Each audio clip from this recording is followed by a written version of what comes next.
Higala, kumusta? O mayong buntag. Hapit na gid kita mahuman sa pagtuon sa mga buhat. O naana kita sa kapitulo 26 o atong may numduman nga 28 ra ka kapitulo ang mga buhat. Ug siguro nga gikan sa kahimtang sa unang mga magtutuo.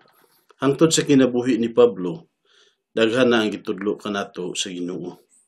Ug sa dili pa nato ipadayon ang pagpanalipod ni Pablo at tubangan kang Hari Agripa kay karon nga tema mo'y atong pagahisgutan. Karon na atay memory verse, maayo kung kitang tanan mag-memorize ni ini, mabata, matigulang, babay, asawa, tanan nga sakop sa pamilya, maayo kung ato kining buhaton para nga dugang kanato o kahibalo may tungod sa pulong sa Ginoo o magtubo kita diya sa espirituhanon niya kahimtang nga masayod sa kung unsa ang gusto sa Dios kanato. Mubasa kita sa mga taga Pilipos kapitulo 1 bersikulo 6. Matod pa ni Pablo, ug ako masaligon nga siya nga nagsugod ug maayong buhat diya kaninyo maghingpit niini hangtod sa adlaw ni Hesukristo. So sa ato pa, matod ni Pablo, nga masaligon ako nga siya nga nagsugod sa maayong buhat. Kinsa kini nga siya nga nagsugod ug maayong buhat sa matag usa kanato? Ang Dios nga nagsugod sa iyang maayong buhat, daghan siya og plano para kanato ug kamulo kita niya gahitsuhon sa tanan hangtod nga makumplito kini sa adlaw ni Hesukristo nga atong manluluwas o Ginoo. Nga moatubang kita nga masaligon kaayo.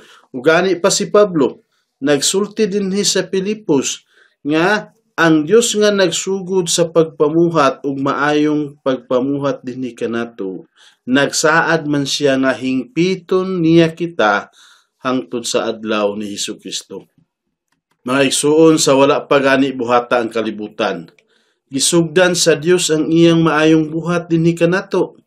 Bisan sa wala pa kita mapurma, diha sa mga taguangkan sa atong mga inahan, gipili kita niya, giluwas kita niya, ug misaad siya nga padayunon niya ang paghingpit kanato hangtod sa adlaw nga balikan kita ni Hesus. Mao kini ang saad o promise sa Ginoo kanatong tanan nga iyang mga anak. Ug kung moabot ang bayaw, nga mao ang sinugdanan sa adlaw ni Hesukristo, ni adtong adlawa, timani, mahuman makumpleto ang paghimpit kanato sa Dios. Kay ni adtong adlawa, hatagan kita niyag bag-ong mga lawas nga dili mamatay, lawas nga dili makasala, ug lawas nga dili makahilak, lawas nga dili masakitan, ug kanunay kita makauban-uban kaniya diha sa pagkabalaan ug sa pagkahingpit hangtod sa kahangturan. Maoy saad sa Dios sa matag usa kanato, busa hinumdumi mga igsuon kung gakalisod kita tungod sa atong sala. Hinumdumi ug kun usahay kung gakapilyor kita og galuya, ubasin ang imong membro sa pamilya, membro sa iglesia, basin pakakita ka sa iya nga murag galisod sa paglahutay ug sa pagtuman sa kung unsa ang plano sa Dios kaniya, galisod sa paglakaw uban sa Ginoo. Ayaw kalimte kining gisaad sa Ginoo kanatong tanan. Kaysa walay duha-duha, tumano niya kini para sa ato. Gahingpito niya kita hangtod sa adlaw ni Hesukristo. Sa ato pa mga igsuon, gikan sa atong pagkaluwas, gani pa sa wala pa buhata ang kalibutan, planong daan sa Dios nga iyatang luwason. Ug hangtod karon nga naluwas ta, naata sa mga panahon nga gahinay-hinayon tagabag-uhon sa Ginoo. Gahinay-hinayon taniya gabalaanon hangtod nga sa insakto ug tukma sa pagsugod sa adlaw ni Hesukristo, hingpit kita. Na mao kini ang atong memory verse. Ug unta dili ninyo kini kalimtan. Ug diya kita karon sa balikon sa miagi nga episode. Sa miaging episode mga igsuon, nakatuon kita may tungod sa husay ni Pablo sa atubangan ni Gobernador Festo. Ug nahibaw-an nato nga natingala si Festo kay wala may gisumbong sa mga Hudiyo nga mga dautan nga sala batok kang Pablo. Kay mauray ilang nasumpakian ang giwali ni Pablo nga buhi si Jesus nga ingon sa mga Parasiyo nga patay. Pero si Pablo nagsulti nga buhi. Unya tungod kay wala katagi si Pablo og hustisya, midangop kang Cesar nga mao ang gaitawag sa hari sa Roma. Ug aron si Cesar mismo ang maghukom sa iyang kaso dito sa Roma. Ug katungod man sa tanang mga Romanhong lungsuranon, ang pagdangop kang Cesar busa miuyon ra si Gobernador Festo nga madala si Pablo sa Roma. Apan ang gikalibog ni Festo pag-ayo, wala siya makasulat ngadto kang Cesar nga sala ni Pablo. Kay wala man siya nakita nga sala ni Pablo. Ug sa lawayon kung naay ipadala nga binilanggo kang Cesar nga walay klaro nga sala. Unya, nakaabot si Hari Agripa ug ang iyang asawa nga si Bernice nga igsuon usab niya. Ug nagpatabang si Festo kanila pag sukit-sukit kang Pablo aron aduna siya makasulat ngadto kang Cesar nga mo'y hinungdan nga iyang ipadala si Pablo didto. Mga igsuon, sinati man si Hari Agripa sa mga kalihukan sa mga Hudiyo. Busa mituo si Festo nga matabangan ni Agripa pagdiskubre kung unsa gayoy sala ni Pablo batok sa mga Hudiyo. Busa karon atong sayron kung unsa ang mahitabo sa pagpanalipod o sa pagtestigos ni Pablo at tubangan kang Hari Agripa. Mubasa kita sa mga buhat kapitulo 26 bersikulo 1 hangtod sa 18. Si Agripa miingon kang Pablo, gitugot kanimo ang pagsulti alang sa imong kaugalingon. Ug si Pablo mituyod sa iyang kamot ug nanalipod sa iyang kaugalingon. Sa ato pa karon naanay panahon si Pablo nga makasulti kung unsa karon ang gusto niya isulti at tubangan kang Hari Agripa.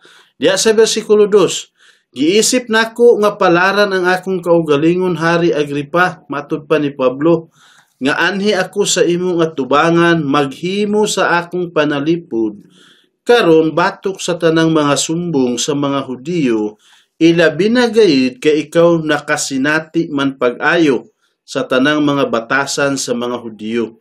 Busa nagpakiluoy ako kanimo sa pagpamati kanako nga mapailubon. Sa ato pamatod pa ni Pablo kang Hari Agripa nga dako na akong pabor, pribilehiyo, palaran matud pa niya nga makapangatarungan ako o makapanalipod ako mismo sa atubangan nimo Hari Agripa.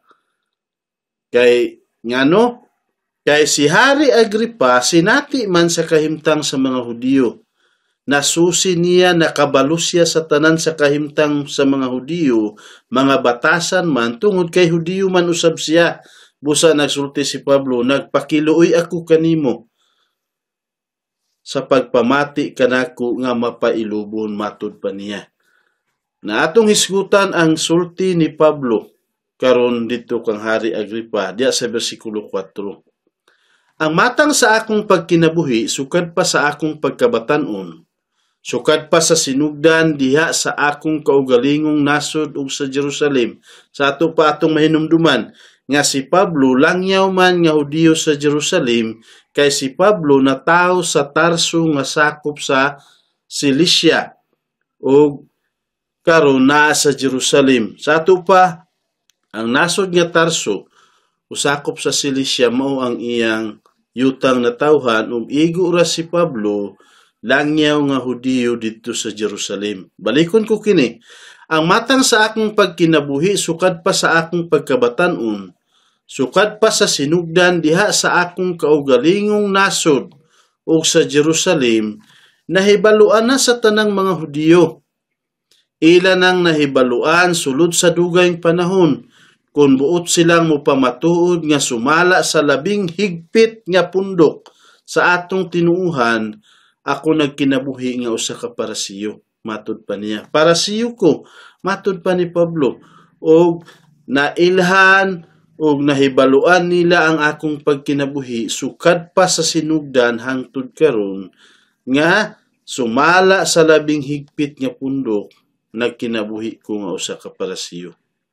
Ug karon matud pa ni Pablo, ako nagbarog nga gihusay tungod sa paglaom sa saad nga gihimo sa Dios ngadto sa atong mga katigulangan. Sa ato pa gipasabot ni Pablo nga ang gilauman sa atong mga katigulangan nga ginatahod sa daghan nga mga Hudiyo. Si Agripa nakabalo niini ug kun unsa ang ilang gilauman, mauman usab ang akong gilauman. Nga maoy gilauman nga kabuton sa atong napulo og duha ka banay samtang nagsimba sila nga mainiton gayud sa adlaw ug gabii. Ug tungod niining maong paglaom o hari, gisumbong ako sa mga Hudiyo.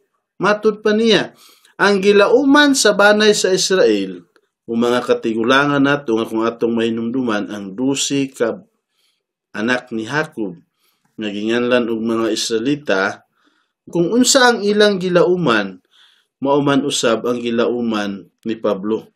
Nagsimba sila nga mainiton sa Dios adlaw ug sa gabii. Ug matud pa niya, og tungod ni ining maong paglaom o hari gisumbong ako sa mga Hudiyo. Bersikulo 8. Nganong inyo mang gihukman nga dili katuuhan nga ang Dios nagbanhaw sa mga patay? Mao lugar ingon ni Pablo, nganong inyo mang gihukman nga dili katuuhan nga ang Dios nagbanhaw sa mga patay? Ako gayud nagtuo diha sa akong kaugalingon nga kinahanglang magbuhat ako og daghang butang nga supak sa ngalan ni Hesus nga Nazaretnon. Ug mao kini ang akong gibuhat didto sa Jerusalem. Gibilanggo nako ang daghan sa mga balaan, ingon nga nakadawat ako og kagahom gikan sa Pangulong Pari, ug sa diha nga gipamatay sila ako mihatag sa akong pag-uyon bato kanila, ug sa makadaghan gipakastigo nako sila diha sa tanang mga sinaguga aron sa pagpugos kanila sa pagpasipala ug sa bangis nga kapungot bato kanila gilutos nako sila bisan didto sa mga syudad gawas sa nasud. Busa, gipaklaro pag-ayo ni Pablo nga kung unsa ka mainiton ang mga Hudiyo, mauman usab siya.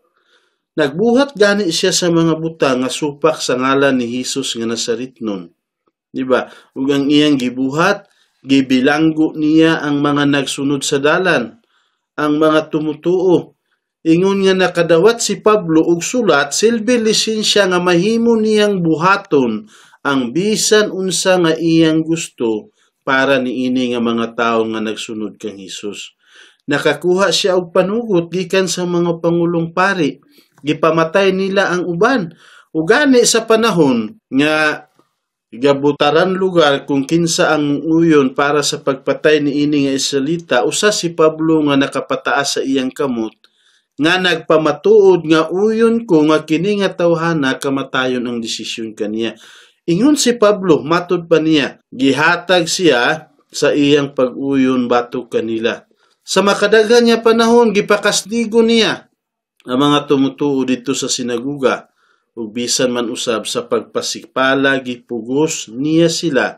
Sa pamaagi nga bangis kaayo si Pablo, gilutos gani niya ang daghan kanila bisan didto sa gawas sa nasud.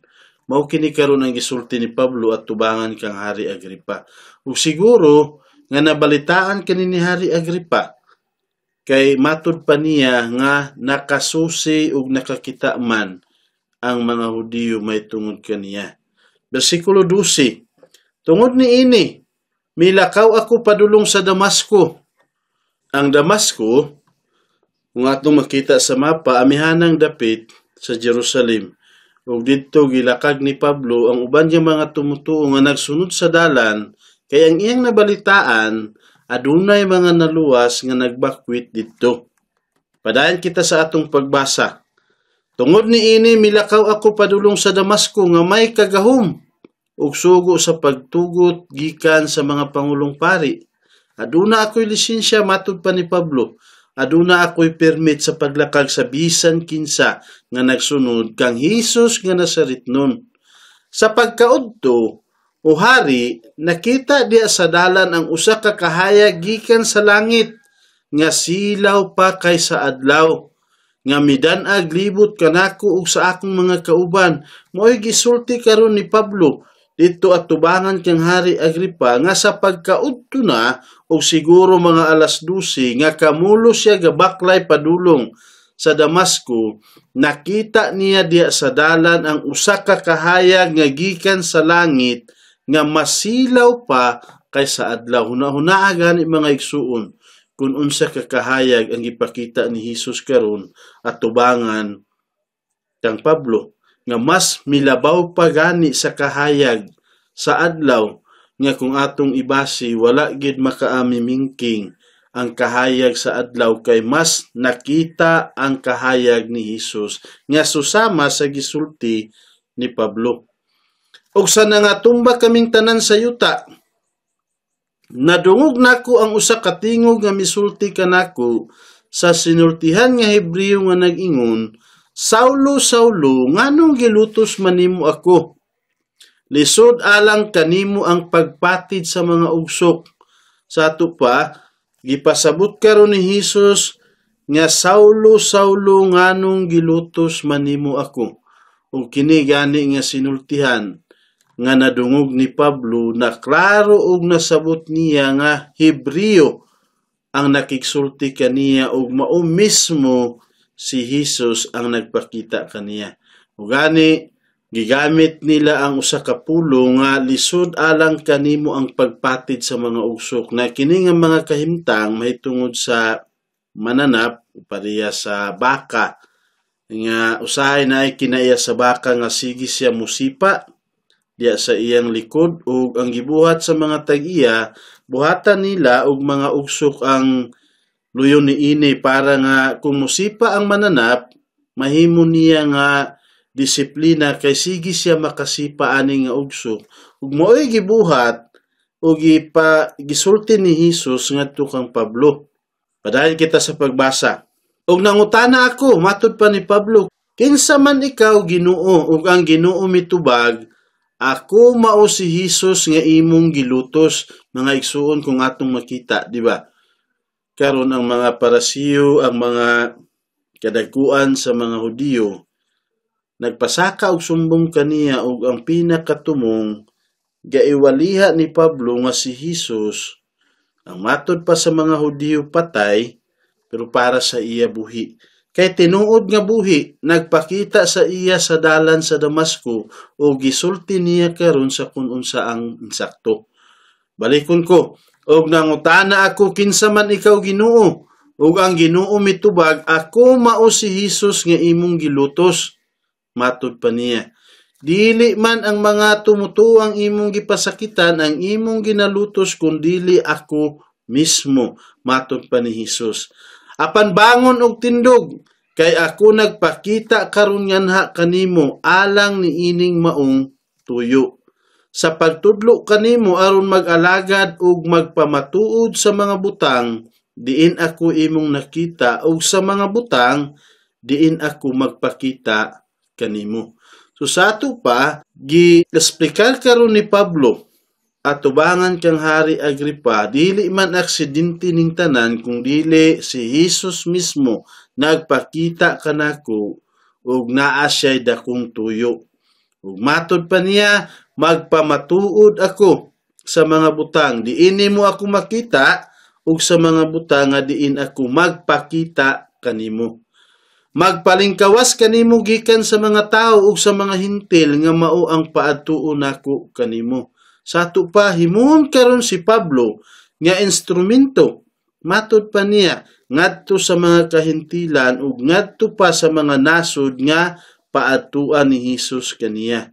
Sa pagpabukas sa ilang mga mata, aron sila mubalhin gikan sa kangitngit ngadto sa kahayag o gikan sa gahom ni Satanas ngadto sa Dios, aron makadawat sila og kapasaylohan sa ilang mga sala ug usa ka dapit uban sa mga gibalaan pinaagi sa pagtuo kanako. Mga igsuon, mao kini ang dakong tuyo ni Hesus para kang Pablo. Himuon siya nga instrumento ngadto sa mga tao nga wala pagayd makaila kang Hesus ngadto sa mga kahintilan ug ngadto pagayd sa daghan nga mga nasod nga gusto ni Hesus nga paatuan kaniya ug atong hinumduman si Pablo gamiton ni Hesus para sa pagpabuka sa ilang mga mata ug para mobalhin sila gikan sa kangitngit ngadto sa kahayag gikan sa gahom ni Satanas ngadto sa Dios. Ug mga igsoon kung atong mahinumduman mao man usab ang atong nahibaluan ug maoy nahitabo usab sa ato. Sa una nga panahon gikan kita sa kangitngit apan pagtuo nato kang Hesus nakaangkon kita og kahayag. Gikan sa pagmando ni Satanas nakabalhin kita ngadto sa pagmando sa Dios. Ug gikan niini nga kalibutan gisulod kita niya diha sa iyang lawas nga mao ang iglesia. Ug gani kung atong mabasa aron makadawat sila og kapasaylohan sa ilang mga sala ug usa ka dapit uban sa mga gibalaan pinaagi sa pagtuo kanako. Mao'y nahitabo ug mao'y tuyo nga giprangka karon ni Pablo ngadto kang Hari Agripa. Sa ato pa nagsugod si Pablo sa pagpanalipod sa iyang kaugalingon dito sa atubangan ni Hari Agripa. Ug ang unang gisulti ni Pablo mao ang iyang pagkabulahan nga didto siya makapanalipod sa atubangan kang Hari Agripa. Kay ngano? Kay nakasinati man siya pag-ayo sa tanang batasan sa mga Hudiyo. Gipahayag dayon ni Pablo ang iyang pagkinabuhi sukad pa sa iyang pagkabatan-on hangtod nga siya nahimo nga usa sa labing higpit nga pundok sa ilang tinuuhan. Sa ato pa gihisgutan niya ang iyang pagkaparasiyo. Unya gipahayag ni Pablo nga gihusay siya tungod lamang sa iyang paglaom sa maugi hapong gilauman sa 12 nilang mga banay nga mga ganganlan nato og mga anak ni Jacob, sila nga mga Israelita nga kaliwat sa 12 ka anak nga lalaki ni Jacob. Kung unsa ang ilang gilauman, mauman usab ang akong gilauman. Unya gihisgutan ni Pablo ang iyang kaagi nga sa una nagbuhat siya og daghang mga butang nga supak sa ngalan ni Hesus nga Nazaretnon. Kay para kaniya kung atong mahinumduman dakong sayop ang pagsunod ug pag-ila kang Hesus. Gibilanggo niya ang daghan sa mga balaan ug sa diha nga gipatay sila mihatag siya sa iyang pag-uyon batok kanila. Sama kang Esteban, si Pablo nakapataas sa iyang kamot nga angay lang sila patyon. Sa makadaghan gipakastigo niya sila aron sa pagpugos kanila sa pagpasipala batok kang Hesus ug sa bangis nga kapungot niya gilutos niya sila bisan sa mga syudad gawas sa nasod sa Israel. Gilakag niya sila. Gisaysay ni Pablo kang Hari Agripa ang iyang paglakaw padulong sa Damasco kay mao kini ang una nga nahitabo sa pagtawag kang Pablo isip sumusunod ni Hesus ug ang iyang pagkatumba dito sa dalan sa hapit na makaabot ug ang pagpakigsulti ni Hesus kaniya taliwala sa kahayag nga silaw pa kaysa adlaw. Udtong tutok adto apan wala makakumingking ang kahayag sa adlaw sa kahayag ni Hesus nga nakita mismo ni Pablo sa kaugalingon niyang mga mata nga mo'y hinungdan nga natumba siya. Gitumba siya ni Hesus adto nga panahona. Ug ang Ginoo misulti kang Pablo nga mipakita siya ngadto kaniya aron sa pagtudlo kaniya ug aron mag-alagad si Pablo kaniya ug aron makapalingkawas siya sa mga tao gikan sa kangitngit apil ang mga hintil ug pinaagi sa pagsangyaw ni Pablo makalingkawas sila gikan sa gahom ni Satanas ngadto sa Dios ug makadawat sila og kapasaylohan sa ilang mga sala ug makadawat sila dapit uban sa mga gibalaan nga sa ato pa masakop sila diha sa iglesia pinaagi sa pagtuo kay Hesus. Mauusab ang nahitabo kanato mga igsuon. Pakasusama kita sa mga buta sa una, pero gipabuka ang atong mga mata. Gimanduan kita ni Satanas apan karon gapamando ta sa Dios ug gani tungod sa atong pagtuo nasakop kita niini nga iglesia. Mao kini ang gisaysay ni Pablo atubangan kang Agripa. Ug mupadayon pa kita sa pagbasa kung unsa ang sunod niyang gitistigos. Diya sa mga buhat, Kapitulo 26, versikulo 19 hangtod sa 23. Tungod niini, o Hari Agripa, wala ako magmasinupakon sa langit nung pananahon. Hinuon gipahibalo nako una ngadto kanila nga didto sa Damasco, unya sa Jerusalem ug sa tibuok kayutaan sa Judea ug usab ngadto sa mga hintil nga kinahanglan silang maghinulsol ug mubalik ngadto sa Dios ug maghimo ug mga buhat nga tako sa ilang paghinulsol. Gusto ni Pablo ipaklaro ngadto sa mga tao nga dili lang kay basta kamo nakatuo kundi aduna kamoy mga buhat nga bagay sa inyong pagtuo. Dili lang lugar kita kay nagtuo pinaagi sa hunahuna, pero nagtuo kita nga gikan sa hunahuna ug kasing-kasing ug aduna kitay mga buhat nga makapamatuod sa atong paghinulsol. Kay unsaon nato pagkabig sa atong silingan, sa atong mga parinti, sa tanan nga nakapalibot kanato ug gaingon ka nga nagtuo apan ang imong mga gabuhaton wala mo bagay sa imong pagtuo. Versikulo 21. Tungod niining maong hinungdan, gidakop ako sa mga Hudiyo, sulod sa templo ug ila unta akong patyon. Matud pa niya, ug kay nakabaton man ako sa tabang nga gikan sa Dios hangtod niining adlawa. Busa aniya ako nagbarug dinhi nga nagpamatuod ngadto sa gagmay ug sa dagko nga wala magsulti ug bisan unsa kundili ang gisulti sa mga propeta ug ni Moises nga mahitabo.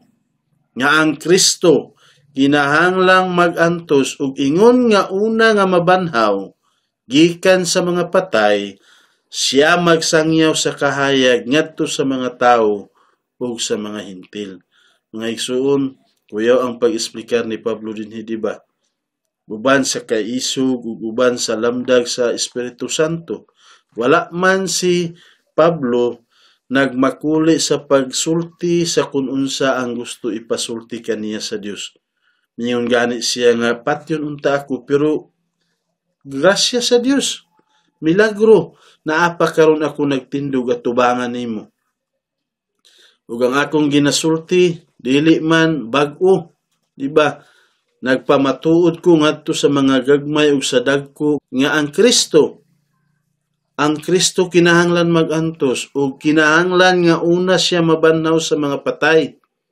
Mauray gisulti ni Pablo ug ang iyang giagihan nga si Hesus ang gasultihon ninyo nga patay dakong buhi. Sa ato pa, mipadayon si Pablo sa pag-ingon kang Agripa nga wala niya supaka ang gipanulti ni Hesus kaniya.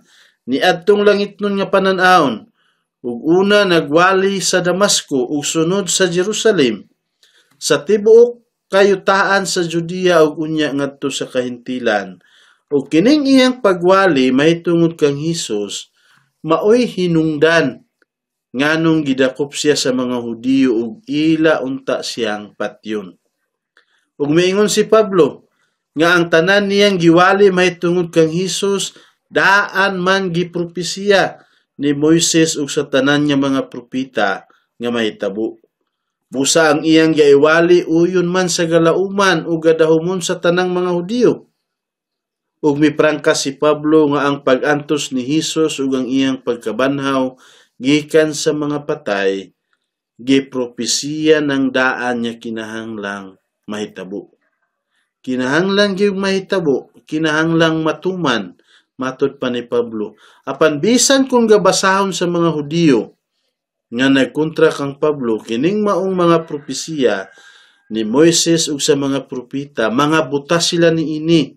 Mga butas sila nga dili sila makasabot ug dili makakita bisan kung nabasa nila. Naa sila mga mata apan dili sila makakita, naa sila mga dalunggan apan dili sila makadungog. Busa gikontra hinuon nila si Pablo nga nakabalo ug nagwali sa kamatuoran. Padayon kita mga igsuon. Buhat Kapitulo 26, 24 hangtod sa 32. Ug samtang si Pablo na nalipod sa iyang kaugalingon, si Festo miingon sa kusog nga tingog, "Nagsalimuang ka, Pablo." Matod pa niya, wala makasabot si Festo, kay wala siya'y kasayuran ug may tungod sa gipangsulti ni Pablo. Busa nakaingon siya, "Nagsalimuang ka, Pablo, ang imong daghang nakatunan nakapabuang kanimo." Apan si Pablo miingon, "Wala akong magsalimuang, labing halangdong Festo. Hinuon nagsulti ako sa mga pulo nga maayo og tinuod. Kay ang hari nasayod ni ining mga butanga ug kaniya nagsulti ako sa walay panagana. Kay nagtuo ako nga walay bisan unsa ni ining mga butanga nga natago kaniya. Kay wala man kini buhata diha sa suok, nahitabo kini diha sa daghan nga mga tao mismo, nga daghang mga Hudiyo ang nakasaksi niini. Hari Agripa, nagtuo ba ikaw sa mga propeta?" Matod pa ni Pablo, "Nahibalo ako nga ikaw nagtuo." Ug si Agripa miingon kang Pablo, "Sa mubong panahon nagtuo ba ikaw nga madani nimo ako aron mahimong Kristohanon?" Matod pa ni Hari Agripa, ug si Pablo miingon, "Sa mubo o taas nagampo ako sa Dios nga dili lamang ikaw ra, kundili ang tanan usab nga nakadungog kanako. Karong adlaw mahimo untang sama kanako gawas ni ining mga kadina." Mga igsuon, gusto ni Pablo nga ang tanan nga nakadungog sa iyang pagtistigos ug sa pagpamatuod mahitungod kang Hesus nga dakong buhi, siya ang manluluwas, siya ang gisaad, siya ang Kristo nga nag-antos nga gipalansang sa krus ug nabanhaw, ug siya ang katumanan sa tanang mga gipropesiya. Ang tanang makadungog, ang kasing-kasing unta ni Pablo nga ang makadungog makatuo ug mudawat sa kaluwasan nga dugay nang gihanyaga ni Hesus sa matag usa. Miingon gani siya, "Sa mubo o taas nga panahon nagampo ako nga mahimo ka mong Kristohanon. Ang tanan nga makadungog gawas lang ni ining mga kadina nga nakagapo sa akua." Versikulo 30, "Unya mitindog ang hari ug ang gobernador ug si Bernes ug ang mga naglingkod uban kanila, ug sa nakabiya na sila miingon sa usa ug usa, kining tawhana walay nabuhat nga angay sa kamatayon o sa pagbilanggo." Ug si Agripa miingon kang Festo, "Kining tawhana mabuhian unta kung wala pa siya mudangog kang Cesar." Mga igsoon, atong makita ang kinabuhi ni Pablo. Dili siya ga pangita ug higayon nga makagawa siya, pero ang iyang tumong nga makawali niya si Hesus sa bisan unsa nga paagi. Murag atong mahuna-huna nga murag dili ga pangita si Pablo sa iyang kagawasan, kung dili mao kini ang tuyo sa Dios para sa iyang kinabuhi, nga daghan pag mga gobernador o hari nga makadungog sa iyang pagpamatuod mahitungod kang Hesus. Naniguro si Pablo sa pagkabig ni Hari Agripa ngadto sa kaluwasan, apil usab si Gobernador Festo ug ang mga kadakuan nga mga tao sa Cesarea ug ang tanan mahitungod kang Hesus. Ipahayag niya kanila, wala gayud niya ihikaw kanila ang kaluwasan. Apan si Festo nga walay kasayuran mahitungod sa mga propeta ug mahitungod kang Moises, misulti kang Pablo nga nagsalimuang ra siya. Nabuang ka Pablo, nagsalimuang ka Pablo. Apan mitubag si Pablo nga wala siya magsalimuang ug nakabalo gani si Hari Agripa sa mga gipropesiya mahitungod sa manluluwas. Kay Hudiyo man usab siya, ug gipangutan-an niya si Agripa kung mituo ba sa mga propeta. Apan mitubag si Agripa kang Pablo nga dili niya daling madani aron siya mahimo usab nga Kristohanon, o usa ka magtutuo ug sumusunod kang Hesus. Ug mihangyo si Pablo kanilang tanan nga unta Unta tanan sila mahimo nga sama kaniya gawas lang sa mga kadina nga gigapos kaniya. Dako ang tinguha ni Pablo nga maluwas usab sila nga sama kaniya. Ang tanan nga nakadungog kaniya sa iyang pagtistigos ug sa pagawas na nilang Hari Agripa o gobernador ug sa tanan nilang kauban gikan sa hukmanan ug sa tanan nga nadungog nila gikan kang Pablo. Giingnan ni Agripa si Festo nga kung wala mo dangop si Pablo kang Cesar, mabuhian unta. Mga igsuon, tan-aw nato hangtod sa katapusan niya kapitulo. Kung unsa pagid ang ipabuhat sa Dios kang Pablo. Sunod nga episode, makita nato nga nadalagay si Pablo dito sa Roma, nga susama sa daang plano sa Dios nga mahitabo kaniya. Nga makaabot gid siya sa Roma ug excited kita nga sayro nato sa sunod nato nga pagtuon ang may tungod niini. Apan para sa atong pagtapos, aduna na usab kitay mga homework nga sige nato ipahinumdum sa tanan. Palihog mga igsuon karon nga semana basahan ninyo sa Pinamilya ang mga buhat kapitulo 26 bersikulo 1 hangtod sa 32 ang atong gitun-an karon. Ug dayon ang atong memory verse nga mga taga Pilipos kapitulo 1 bersikulo 6. Ug unta makalabay ang pila ka adlaw, kini nga bersikulo makabalik-balik sa imong hunahuna kay kini nga bersikulo mao ang piborito sa halos sa tanan nga mga magtutuo. Usa mga igsuon dasig maniguro kita sa paglahutay ni ini nga kalibutan kay ang saad niya gahing piton kita niya hangtod sa adlaw ni Hesukristo. Salamat ug maayong adlaw kanatong tanan.